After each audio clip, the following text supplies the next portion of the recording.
ये खबर दे रहे हैं कि कराची में शहाब साकिब को रात 2:43 पर गुजरते हुए देखा गया है।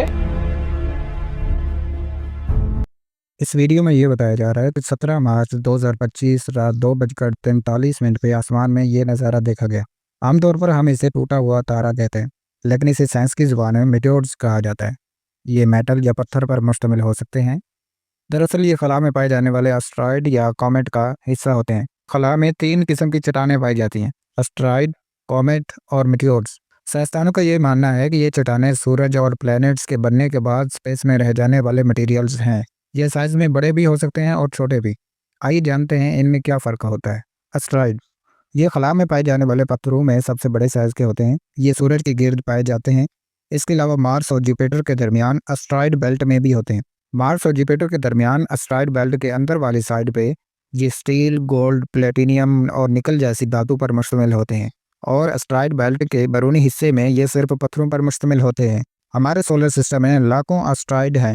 एस्टेरॉयड की सतह पर गड्ढे या सुराख हो सकते हैं। एस्टेरॉयड आपस में टकराते रहते हैं।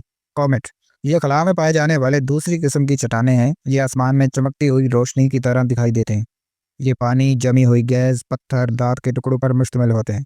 लफ्ज़ कोमेट कोमा से निकला है। जब ये सूरज के करीब आते हैं तो चमकना शुरू हो जाते हैं। इनकी चमकदार दुम काफ़ी मील लंबी होती है। इन्हें बाज़-औक़ात दूरबीन के बगैर भी देखा जा सकता है जब ये ज़मीन के करीब से गुजर रहे हों। जब एस्टेरॉयड्स या कॉमेट्स आपस में टकराते हैं तो ये टूट जाते हैं। इनके टुकड़ों की सिमत भी तब्दील हो जाती है। कुछ हमारी ज़मीन की तरफ आ जाते हैं। फ़िज़ा में फ्रैक्शन की वजह से इन्हें आग लग जाती है और हमें आग का एक गोला सा दिखाई देता है जो कि ज़मीन की तरफ आ रहा होता है। कुछ ज़मीन पर पहुंच जाते हैं और ज़्यादातर फ़िज़ा में ही जलकर ख़त्म हो जाते हैं। एक या एक से ज़्यादा मेटेओर्स के गिरने को मेटेओर शावर कहते हैं, जो कि थोड़े वक्फे के बाद ज़मीन पर गिरते रहते हैं। हर रोज़ सैकड़ों मेटेओर्स ज़मीन में दाखिल होते हैं, जो कि समुंदर, सहराओं और ज़मीन पर गिर जाते हैं। साइंसदान 10,000 से ज़्यादा मेटेओर्स को इकट्ठा कर चुके हैं।